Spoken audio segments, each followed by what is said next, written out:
आज हम बात कर रहे हैं मशहूर गायक जुबिन गर्ग की। जुबिन गर्ग एक मशहूर गायक भी हैं, मशहूर लिरिसिस्ट भी हैं, पोइट भी हैं, प्रोड्यूसर भी हैं, एडिटर भी हैं।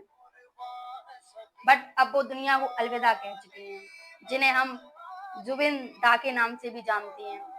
नहीं रहे, अब वो दुनिया को अलविदा कह के जा चुके हैं। वो सिंगापुर में एक लाइव कॉन्सर्ट सिंगिंग के लिए गए थे, बट वहां उन्होंने स्कूबा डाइविंग की और उन्होंने उनकी जान चली गई, उनका देहांत हो गया। वो एक बार पानी में गए, लाइफ जैकेट के साथ गए थे, बट उन्हें उसके साथ कंफर्टेबल फील नहीं हुआ।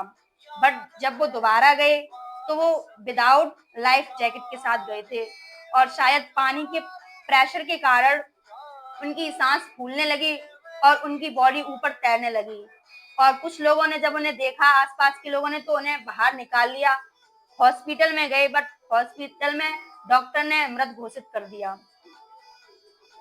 वो अब उनके करियर की बात करें तो उनका करियर स्टार्ट हुआ था 1992 में। उनके करियर की स्टार्टिंग हुई थी।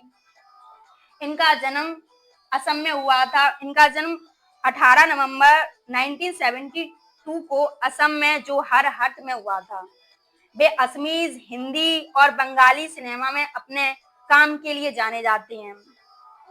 जुबिन गर्ग का एक और नाम था, वो नाम था जीवन बोरठाकुर। उनके पिता मोहिनी मोहन बोरठाकुर एक लिरिसिस्ट और पोइट थे, और उनकी माँ इली बोरठाकुर एक गायक थी। तो मतलब उन्हें बचपन से ही ऐसा माहौल मिला हुआ था ठीक ठाक, क्योंकि पिताजी पोइट थे, लिरिसिस्ट थे और मजिस्ट्रेट थे, और माता नृत्य गायक भी थी। तो उन्हें शुरुआती से ही वही मिला हुआ था। अब हम बात करते हैं उनके करियर की। तो 1992 में उन्होंने अपनी पहली एल्बम अनामिका रिलीज की, और उसके बाद 1995 में उन्होंने अपनी सोलो एल्बम रिलीज की। फिर उसके बाद वो मुंबई चले गए। मुंबई में उन्होंने अपने करियर की शुरुआत की, एक नया मोड़ दिया। मुंबई में जाने के बाद उन्होंने कई बहुत फेमस सॉन्ग गाए, और उसमें से एक फेमस सॉन्ग था या आली। या आली नाम से उन्हें बहुत ही प्रसिद्धि प्राप्त हुई। या आली ने उनकी जिंदगी बदल दी। या आली के बाद उन्हें देश भर में सभी लोग जानने लगे। पहले उन्हें सिर्फ बंगाली, नेपाली और उर्दू और भोजपुरी में भी उन्होंने गाने गाए। सबसे ज्यादा तो उन्होंने असमिया में गाने गाए। तो उसके बाद जब या आली उन्होंने गाना गाया तो पूरे देश भर में उन्हें बॉलीवुड के नाम में जाना लगा। जब उन्होंने 2006 में ये गाना गाया था, उन्हें एक अवार्ड भी मिला था। उनका अवार्ड था global Indian film award for best playback singer.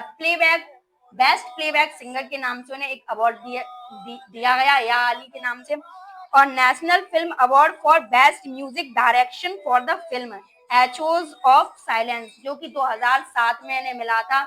जो मूवी होती है, मूवी में जो म्यूजिक सेट किए जाते हैं, उन्हें बेस्ट म्यूजिक सेट करने के लिए इन्हें एक अवार्ड दिया गया था, जो कि 2007 में दिया गया था।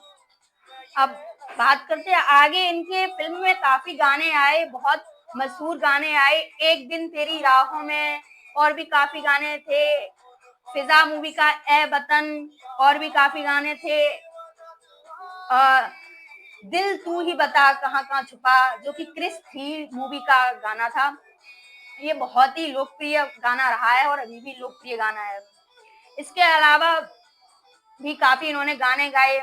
यदि इनकी बात करें पूरे जीवन की, इन्होंने क्या क्या किया। इन्होंने सोशलिस्ट में भी बहुत वर्क किया। ये एक फिलोएंथ्रोपिस्ट भी थे। इन्होंने कोविड-19 के दौरान जब इनका जो जो 2 मंजिल इनका घर बना हुआ था, फ्लैट था, बिल्डिंग थी, वो उन्होंने कोविड-19 में इन्होंने दे दी थी।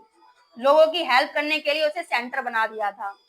और इन्होंने काफी वर्क किए उन्होंने क्रिकेट के लिए भी फंड दिया और क्रिकेट के अलावा ये फुटबॉल के भी बहुत इन्हें फुटबॉल के ये बहुत फैन थे। और इसके अलावा यदि बात करें आज कोई भी कलाकार अपनी एक कला से पहचाना जाता है। जुबिन दा दुनिया से चले गए, लेकिन एक कलाकार की कलाकारी और एक अदाकार की अदाकारी और एक गायक की गायकारी हमेशा जिंदा रहती है। वो कभी नहीं थमती, वो हमेशा चलती रहती है और इतिहास के पन्नों में छप जाती है। आज असम में मातम छाया हुआ है। 3 दिन के लिए सरकार ने 3 दिन के लिए राजकीय घोषित कर दिया, लेकिन 3 दिन के बाद उन्होंने एक दिन और बढ़ा दिया है। 19 सितंबर 2025 को उनका देहांत हुआ था और 23 सितंबर 2025 को उनको आखिरी श्रद्धांजलि दी जाएगी। कई लोगों ने उन्हें श्रद्धांजलि दी है, जैसे प्रीतम पैपोन सर और विशाल मिश्रा, और काफी लोगों ने उन्हें श्रद्धांजलि दी है।